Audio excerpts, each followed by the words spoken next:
Students, today we will have a practice session, a revision session of some concepts and numericals, and we will do some numericals based on these concepts.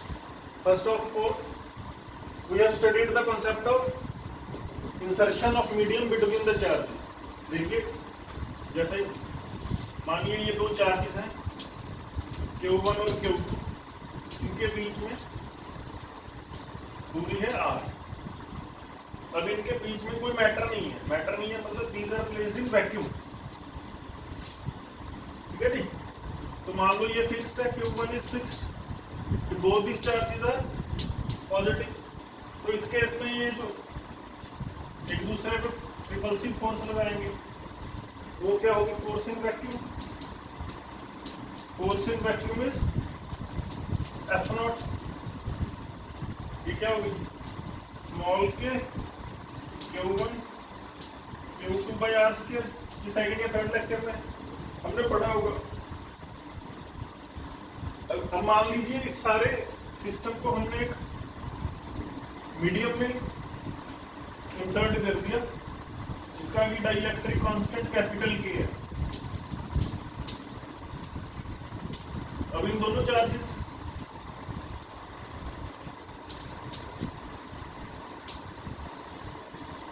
के बीच जो दूरी है R की है, ये दोनों positive charges ही हैं. मान लो ये Q1 फिक्स है, लेकिन अब ये किसी मीडियम में पड़े हैं, इनके बीच में वैक्यूम नहीं है, इनके बीच मैटर आ गया. मीडियम मतलब मैटर. जब इनके बीच एक मैटर आ गया, मीडियम आ गया, अब इसका डाइलेक्ट्रिक कांस्टेंट कैपिटल के है. ठीक है जी. पहले इनके बीच फ्री एयर थी, वैक्यूम था. वैक्यूम या एयर एक ही बात होती है. अब इनके बीच में एक मीडियम आ गया, कुछ मैटर आ गया, बाकी ऐसा चीज सेम है. अब इस केस में जो रिपल्सिव फोर्स होगी इनके बीच में वो क्या कहलाती है? Force in medium. तो ये जो बच्चों फोर्स इन मीडियम होती है, ये फोर्स इन वैक्यूम से स्मॉल होती है, कम होती है. कितना फैक्टर कम होती है? ये कम हो जाती है बाय अ फैक्टर कैपिटल के. फिर कैपिटल के is called the dielectric constant. Dielectric constant of given medium.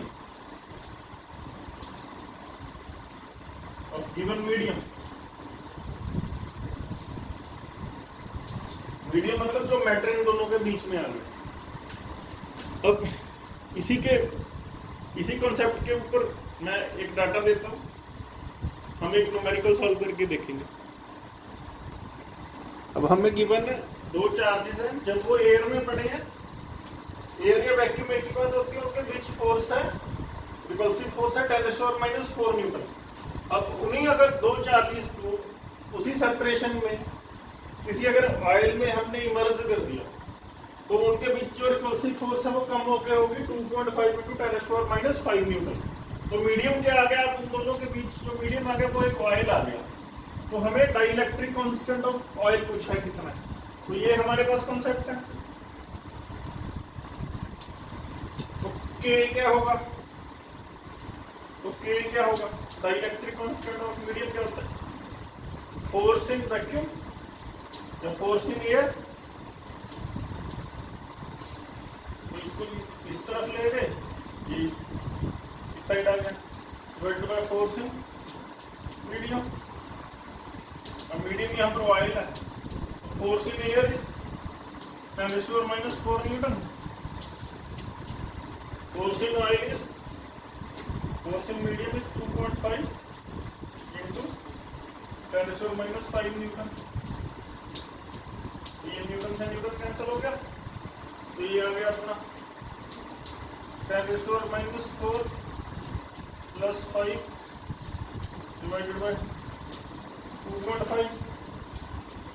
ये आ गया 10⁻⁴ by 2.5. इससे आ गया K की वैल्यू आ गई 4. तो 4 टाइम्स कम हो गई फोर्स ऑयल में रखने के बाद। तो dielectric constant of oil is 4।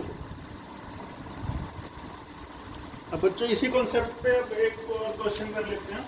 हमें पता है अगर दो चार्जेस Q1 Q2 जिनके बीच सेपरेशन आ रहा है, अगर एयर या वैक्यूम में पड़े हैं तो उनके बीच कितनी रिपल्सिव फोर्स है, F0। अगर इन्हीं दो चार्जेस को किसी मीडियम में डिप कर दें, अब इनके बीच क्या आ गया, ये इनके बीच मैटर आ गया, मीडियम आ गया जिसका भी डाइलेक्ट्रिक कांस्टेंट K है, ठीक है। तो इन दोनों के बीच अब जो रिपल्सिव फोर्स है वो कम हो जाएगी। फोर्स इन मीडियम कितनी होती है, force in vacuum divide by capital K। अब हम चाहते हैं ये जो फोर्स इन मीडियम है, force in medium equals force in vacuum. हम चाह रहे हैं force in medium equals force in vacuum. हो सकती है? अगर हो सकती है तो उसके लिए दूरी कितनी हो इन दोनों चार्जेस के बीच में जब ये किसी मीडियम में रखे हुए। तो सिंपल दूरी को हम इस फोर्स को बढ़ाना चाहते हैं, Fm को बढ़ाना चाहते हैं। तो Q1 Q2 तो इवन चार्ज है, ये तो चेंज नहीं हो सकते। अगर इस दूरी को कम कर दें तो फोर्स बढ़ जाएगी। दूरी को किससे कम करना पड़ेगा, इस R से कम करना पड़ेगा। तो मान लो मैंने ये दूरी R डैश कर दी, R dash is less than R। तो Q1 तो फिक्स्ड है, Q1 इज फिक्स्ड। Q2 को हम Q1 के पास लेके आ गए, दूरी कम कर दी। तो इस केस में यहाँ पे जो फोर्स होगी, अब ये क्या है, इस केस में ये F डैश क्या है, ये है तो इन मीडियम क्या, this is the force in medium.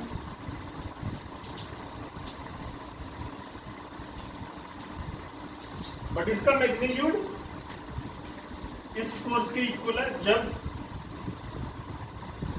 Q1 Q2 के बीच में दूरी R है, किसमें, वैक्यूम में। तो फोर्स इन मीडियम, यहां पर फोर्स कितनी होगी, F डैश कितनी होगी, F डैश क्या है, फोर्स F डैश क्या है, F डैश क्या है, force between Q1 and Q2 in medium at separation at distance R dash। ये R dash R से कम है, ये क्या F नॉट क्या है, force between same two charges, force in vacuum या air, force between same two charges, ठीक है। इस केस में force between same two charges Q1 and Q2 placed in vacuum at a large distance R, ठीक है जी। अब ये क्या होती है, ये तो हमें पता ही है, इसकी वैल्यू कितनी है, स्मॉल के Q1 Q2। अब ये किसमें है, अब ये वैक्यूम में ना, जब दूरी R है तो ये तो यही है। अब F डैश, इसका मैग्नीट्यूड क्या होगा, F डैश का। अब ये F डैश क्या होगी, जो इन्हीं दो चार्जेस के बीच में फोर्स R डैश सेपरेशन पे वैक्यूम में लग रही थी, उससे कितना कम, कैपिटल K कम। तो इन्हीं दो चार्जेस Q1 Q2 के बीच में फोर्स जब ये वैक्यूम में पड़े हो और इनके बीच दूरी r' ही हो तो कितनी होगी? K स्मॉल के Q1 Q2 bye r' square.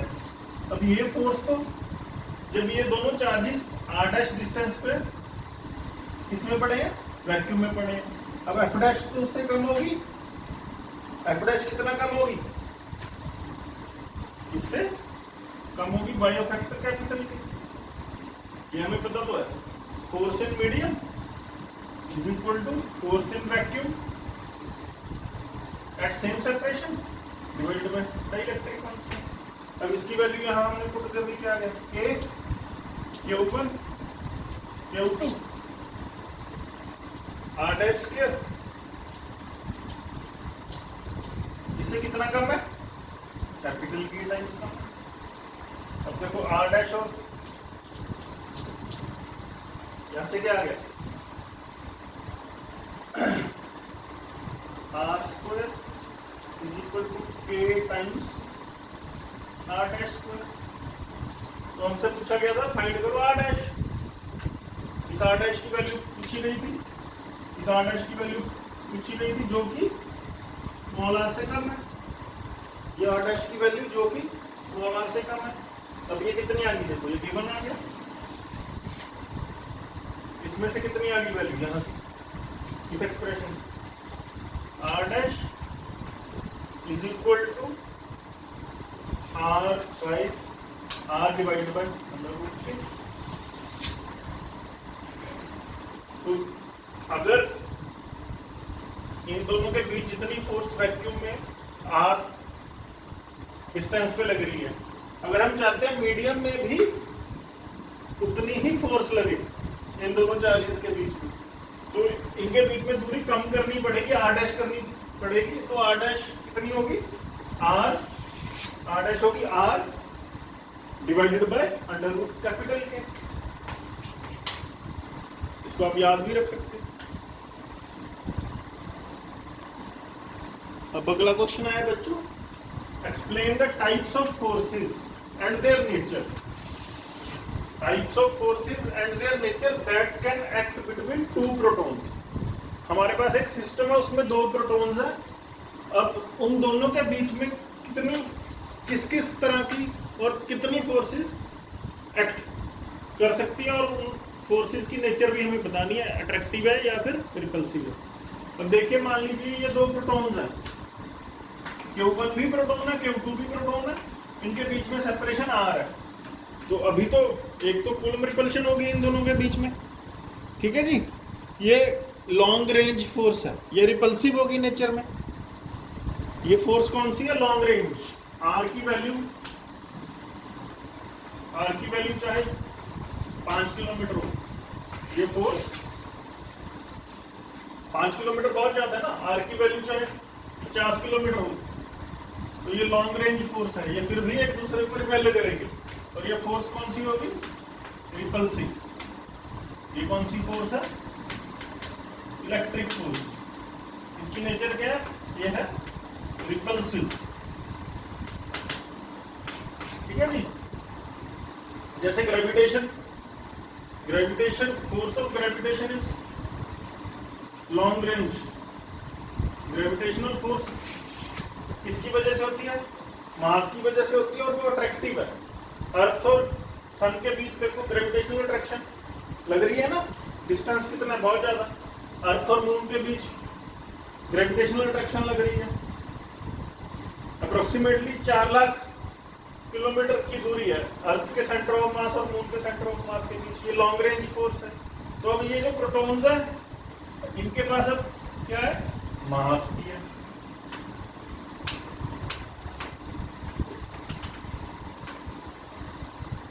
तो अब मास की वजह से इनके बीच कौन सी फोर्स लग रही है? Force of gravity. बट ये वीक होगी। ये कौन सी है? ये अट्रैक्टिव है। इसकी नेचर क्या है? अट्रैक्टिव, ठीक है बच्चों। ये भी लॉन्ग रेंज है, बट जो इलेक्ट्रिक फोर्स है ये स्ट्रॉन्ग होती है, इलेक्ट्रिक फोर्स का मैग्नीट्यूड स्ट्रॉन्ग होता है ग्रेविटेशनल अट्रैक्शन के मैग्नीट्यूड से। जो दो प्रोटॉन्स के बीच लग रही है, अब ग्रेविटेशनल अट्रैक्शन किसकी वजह से है? ग्रेविटेशनल अट्रैक्शन, अब ये यहां भी एक प्रोटॉन है, ए पे बी पे भी एक प्रोटॉन है, इनके मास की वजह से है। ये इलेक्ट्रिक फोर्स किसकी वजह से है? इन्हीं दो प्रोटॉन्स के बीच, ये चार्ज की वजह से। ये इलेक्ट्रिक फोर्स रिपल्सिव है, ग्रेविटेशनल फोर्स अट्रैक्टिव है। सेम सेपरेशन आर पे जो इलेक्ट्रिक फोर्स का मैग्नीट्यूड है वो स्ट्रॉन्ग होगा, इलेक्ट्रिक फोर्स क्या है? रिपल्सिव है। इस रिपल्सिव फोर्स का मैग्नीट्यूड ज्यादा होगा इस अट्रैक्टिव फोर्स के मैग्नीट्यूड से between two same protons at same separation. तो कभी आपने सोचा न्यूक्लियस में प्रोटॉन्स कैसे स्टेबल रहते हैं? जैसे मान लो कोई हीलियम न्यूक्लियस है, स्मॉल न्यूक्लियस है, अल्फा पार्टिकल, वो स्टेबल है। जो आपने रेडियो एक्टिविटी भी पढ़ी होगी, हैवी न्यूक्लियस है जैसे यूरेनियम है, वो अनस्टेबल है। ठीक है जी। चलो अभी यूरेनियम की बात नहीं करते, अभी हम हीलियम न्यूक्लियस की बात कर रहे हैं। तो हीलियम न्यूक्लियस में अगर ये रिपल्सिव स्ट्रॉन्ग है, इस अट्रैक्टिव फोर्स है, तो हीलियम न्यूक्लियस में स्टेबिलिटी कैसे मेंटेन होती है? जैसे हीलियम न्यूक्लियस में क्या है? दो प्रोटॉन है, दो न्यूट्रॉन है। अब इनके बीच ये जो दो प्रोटॉन्स है, अब इनके बीच क्या है? एक तो ये दूर जाना चाह रहे हैं रिपल्सिव फोर्स की वजह से, और पास आना चाह रहे हैं किसकी वजह से? ग्रेविटेशनल अट्रैक्शन की वजह से। और हम कह रहे हैं ग्रेविटेशनल अट्रैक्शन वीक है, ये रिपल्सिव फोर्स स्ट्रॉन्ग है, ये वीक है। तो हीलियम न्यूक्लियस स्टेबल कैसे रहता है? सेपरेशन तो इनके बीच सेम ही है, मान लो यही इसी सेपरेशन की बात कर रहे हैं। इनके बीच जो सेपरेशन जो इनके बीच है वो आ रही है सब। मान लो हम इलेक्ट्रॉन्स की ही बात करते हैं, क्योंकि न्यूट्रॉन्स तो न्यूट्रल है ना, उनके बीच तो कोई रिपल्सिव फोर्स एक्सर्ट नहीं होगी। तो एक नेचर में एक और तरह की फोर्स है जिसको बोला जाता है न्यूक्लियर फोर्स। न्यूक्लियर फोर्स ये बहुत ही शॉर्ट रेंज फोर्स है। आगे जाके मॉडर्न फिजिक्स में हम पढ़ेंगे डिटेल में इसके बारे में। ये शॉर्ट रेंज फोर्स है।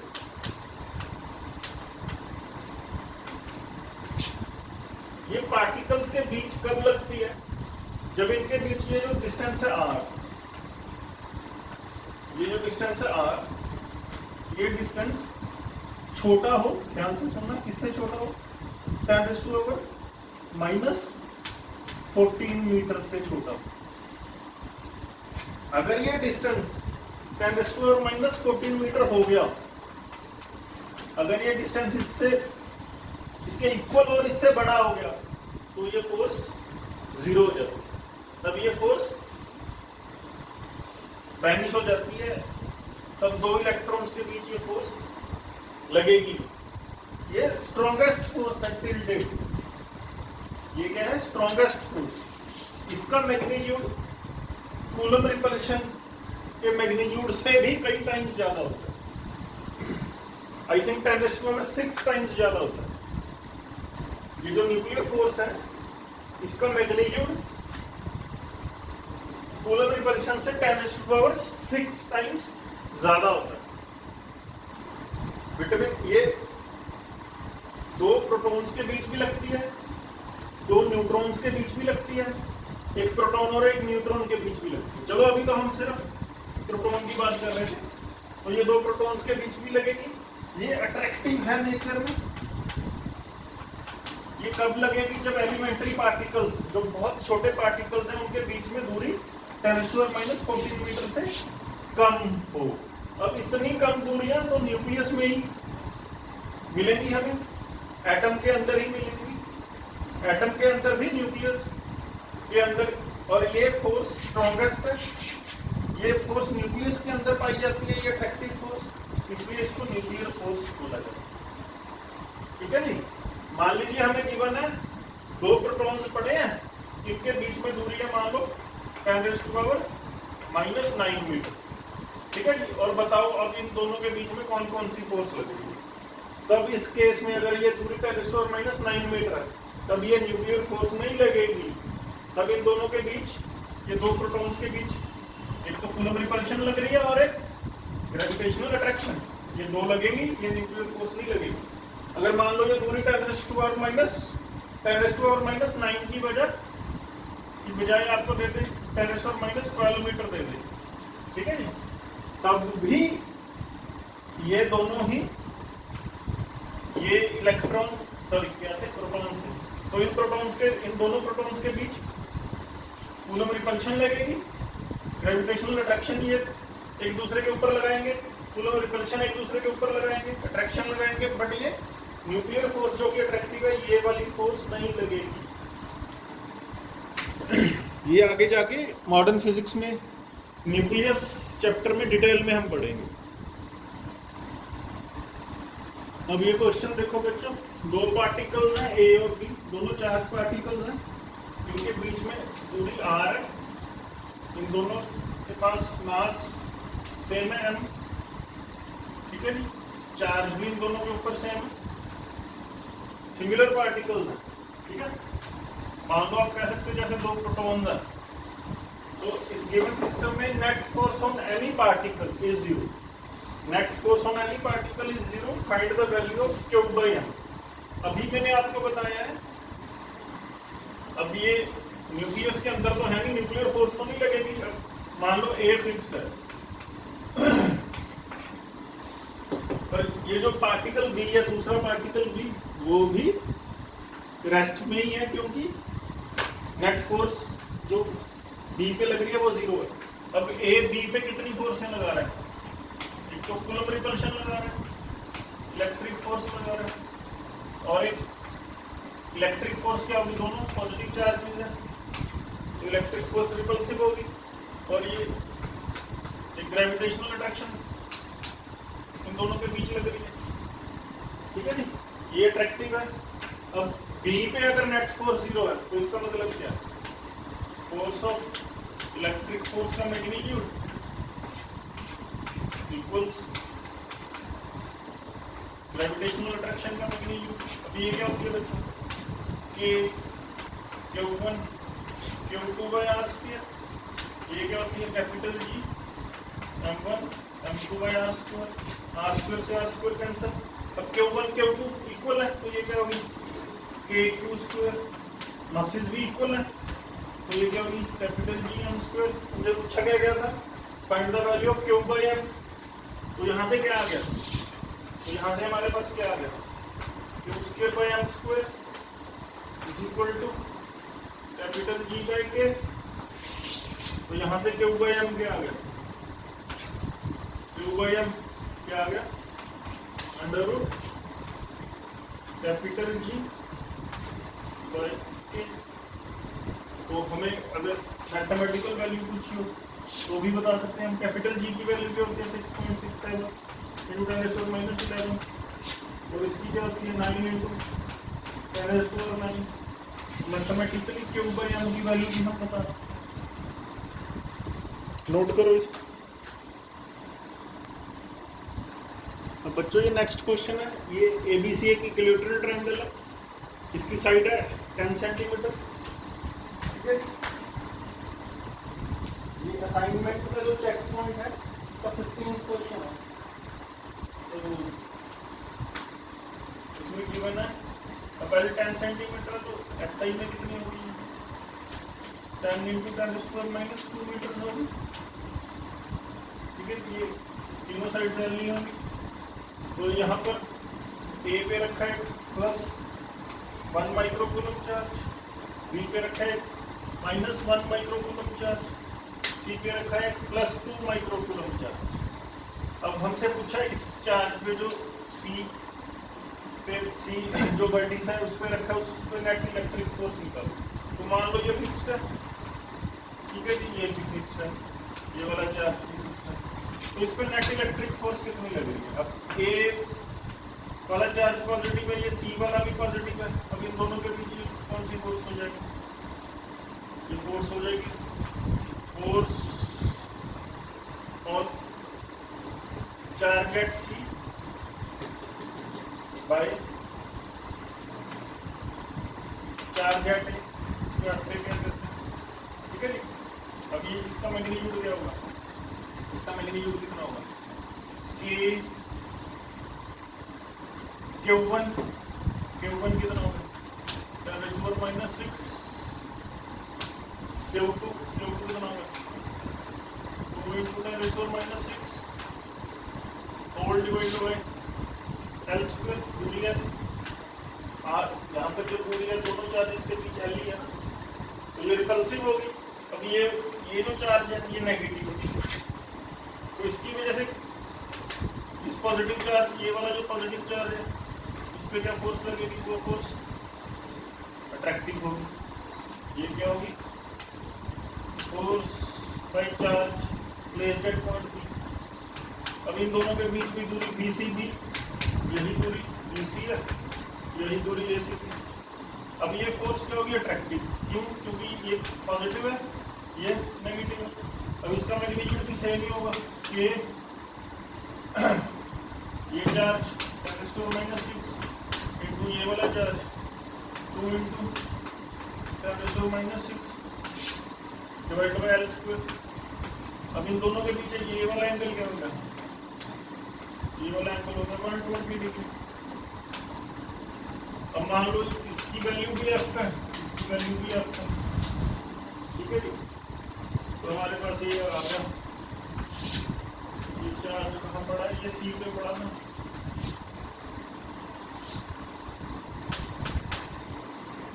अगर ये 120 है तो ये एंगल कितना होगा? 60।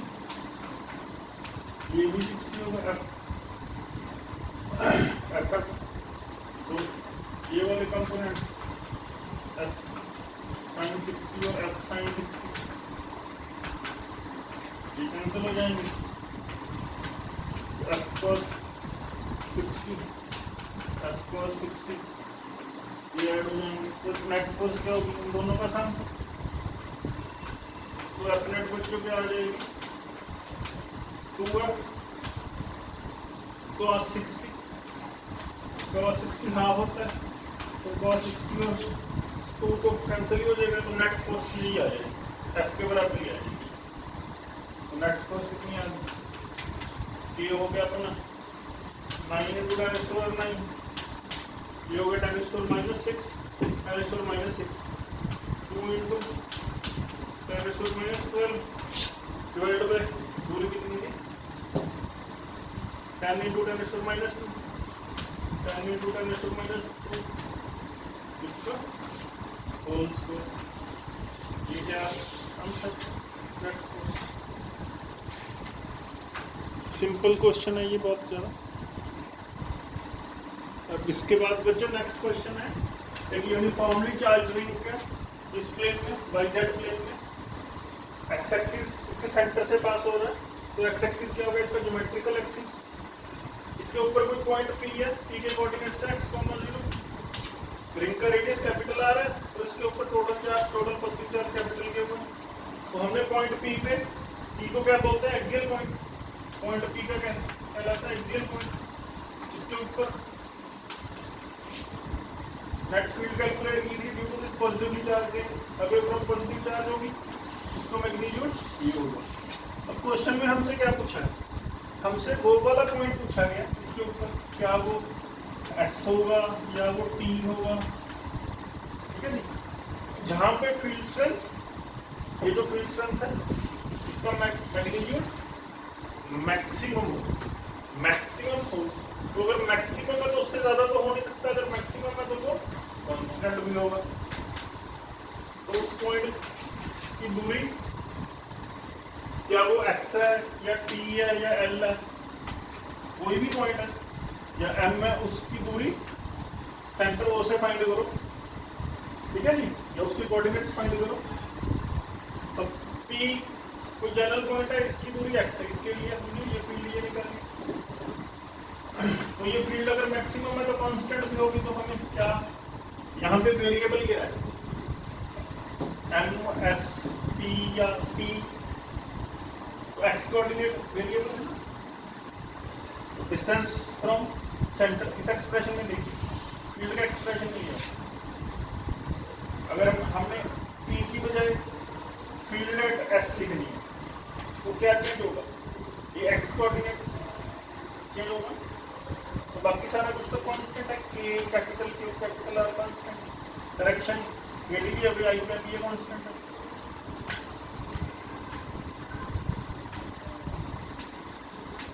तो ये क्या होना चाहिए, 0। ठीक है, तो मैग्नीट्यूड क्या है इसका,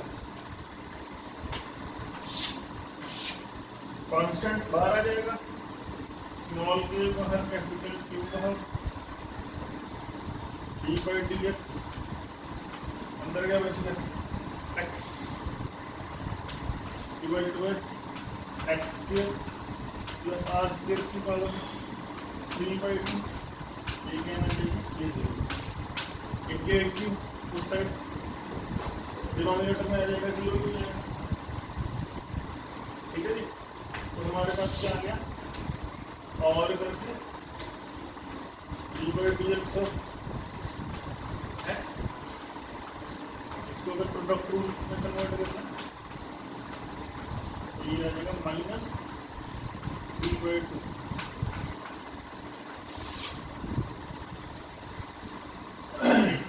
ठीक है जी, फर्स्ट फंक्शन प्रोडक्ट रूल क्या है, ये फर्स्ट फंक्शन है, ये सेकंड फंक्शन है, first function into differentiation of second function plus second function into differentiation of first function is equal to 0। इसको सॉल्व करने के बाद आपके पास आ जाएगा x की वैल्यू मेरे ये आ जाएगा capital R by √2, where capital R is the radius of the ring। ये सिंपल है डिफरेंशिएशन, अगर ना समझ आई तो मेरे से पूछना। तो उस पॉइंट पे मैक्सिमम होगी, मान लो T पे मैक्सिमम है, तो T की दूरी सेंटर से कितनी होगी, कितनी है, OT। अगर इस पॉइंट पे जो फील्ड है अगर E at T is maximum, ये मान के लेफ्ट कर लिया हमने, E at T is maximum, तो OT comes out to be capital R divided by √2। तो इस एक्सप्रेस तो उसका मैग्नीट्यूड भी हम बता सकते हैं ET, तो x की वैल्यू क्या कर देंगे, कैपिटल R डिवाइडेड बाय √2, यहाँ भी तो वो आ जाएगा फील्ड की मैक्सिमम वैल्यू किसी भी एक्सियल पॉइंट के ऊपर। अब मान लो बच्चों हमारे पास एक पॉजिटिव चार्ज है, पॉजिटिव चार्ज पॉइंट ए पे पड़ा है, तो पॉइंट पी के ऊपर उसकी फील्ड क्या होगी, चार्ज से पी की दूरी स्मॉल r है, तो पॉजिटिव चार्ज की फील्ड क्या होती है, रेडियली अपवर्ड्स कितनी होगी, k/r², अवे फ्रॉम चार्ज। अब ऐसे ही है कि नेगेटिव पॉइंट चार्ज है, ये पॉइंट O पे पड़ा है, अब एक पॉइंट L है, ये नेगेटिव पॉइंट सोर्स चार्ज है, कोई पॉइंट L है, उस L की दूरी इस नेगेटिव पॉइंट सोर्स चार्ज से x है, तो इसकी फील्ड क्या होगी, टुवर्ड्स नेगेटिव सोर्स चार्ज कितनी होगी, k/2 दूरी का स्क्वायर, दूरी कितनी है x। अब इसके बाद हमने सीखा था प्रिंसिपल ऑफ सुपरपोजिशन, किसी भी पॉइंट अगर दो सोर्स चार्जेस हैं, Q1 Q2 दो सोर्स चार्जेस हैं, पॉजिटिव नेगेटिव तो हमने देख लिए, पॉजिटिव की क्या होगी, k/2 दूरी का square away from charge, negative की क्या होगी, k/2 दूरी का स्क्वायर, k/2 सेपरेशन का स्क्वायर टुवर्ड्स नेगेटिव चार्ज। अगर अब दो पॉइंट्स हैं तो किसी एक अगर दो सोर्सेज हैं, दो सोर्स चार्जेस हैं, तो किसी एक पॉइंट के ऊपर नेट फील्ड पूछिए दोनों सोर्सेज की वजह से, तो प्रिंसिपल ऑफ सुपरपोजिशन क्या कहता है, वो वेक्टर सम होगी, पॉइंट P के ऊपर Q1 की फील्ड निकालो, वेक्टर सम उसी पॉइंट P के ऊपर Q2 की फील्ड निकालो बस। अब हमारे पास ये क्वेश्चन है, एक्स एक्सिस के ऊपर दो चार्जेस रखे हुए हैं, दो सोर्सेज रखे हुए हैं, पॉइंट चार्जेस है। एक रखा हुआ है ओरिजिन पे 0,0 पे, वो है +8Q। दूसरा रखा हुआ है L,0 पे, वो है -2Q। अब हमसे पूछा गया वो पॉइंट निकालो जिसके ऊपर net field due to both these sources, हमारे पास दो सोर्सेज हैं, सोर्स Q1 पॉजिटिव है और दूसरा सोर्स क्या है Q2 ये नेगेटिव, दोनों पॉइंट चार्जेस हैं। तो देखो अगर मैं मान लो ये पॉइंट यहाँ पे मानता हूँ, तो इस पॉइंट इसको मान लो पॉइंट A, तो पॉइंट A के ऊपर Q1 की फील्ड क्या होगी, अवे फ्रॉम Q1, ये क्या होगी फील्ड ऑफ फर्स्ट सोर्स, ये फर्स्ट सोर्स है, ये सेकंड सोर्स है। अब सेकंड सोर्स क्या है नेगेटिव, पॉइंट A के ऊपर सेकंड सोर्स की फील्ड क्या होगी टुवर्ड्स नेगेटिव चार्ज, तो नेट फील्ड तो सेम डायरेक्शन में होगी। तो A पे क्या होगी, A पे नेट फील्ड क्या होगी, इन दोनों का रिजल्ट है, और ये तो पैरेलल वेक्टर्स हैं, ये जीरो तो हो नहीं सकती, तो ये तो पॉसिबल नहीं। अब मान लो ये कोई पॉइंट है P, ठीक है जी, A पे तो पॉसिबल नहीं है बच्चों, समझ आ गया, क्योंकि दोनों फील्ड्स ऐड हो जाएंगी, फर्स्ट सोर्स की भी और दूसरे सोर्स की भी फील्ड ऐड हो जाएगी। तो पॉइंट P की दूरी मान लेते हैं इससे x है, ठीक है। तो Q2 सेकंड सोर्स जो कि नेगेटिव है, उसकी वजह से पॉइंट P के ऊपर फील्ड क्या होगी टुवर्ड्स, हमेशा नेगेटिव सोर्स चार्ज की फील्ड क्या होती है टुवर्ड्स नेगेटिव सोर्स चार्ज, तो इसकी फील्ड क्या होगी E2, ये पढ़ा है ना।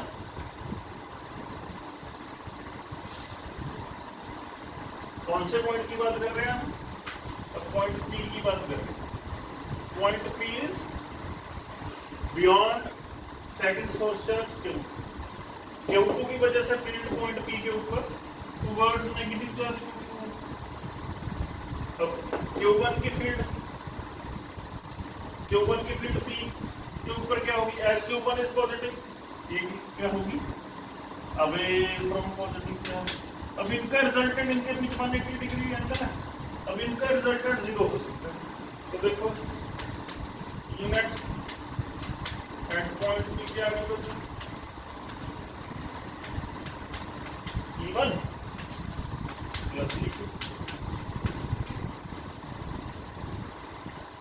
मान लो ये पॉइंट है M, ये पॉइंट है N,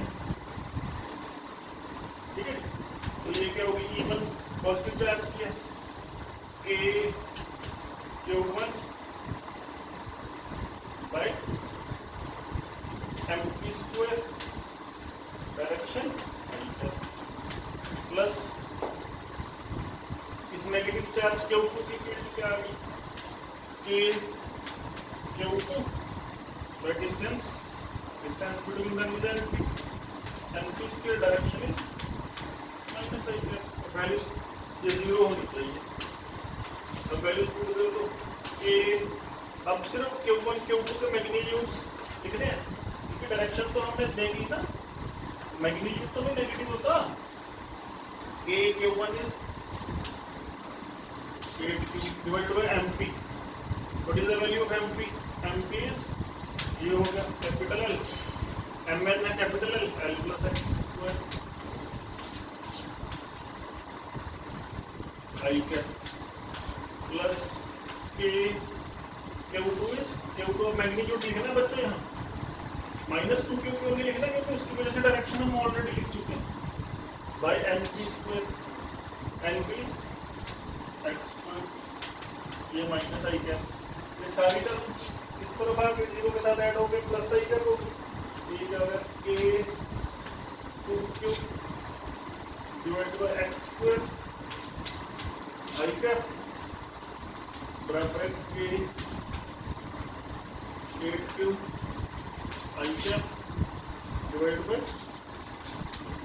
L plus x whole square से क्यों कैंसर तो इसे क्यों कैंसर तो यहाँ पर आपके पास आ गया ये आ गया हमारे पास 2/x स्क्वायर बराबर है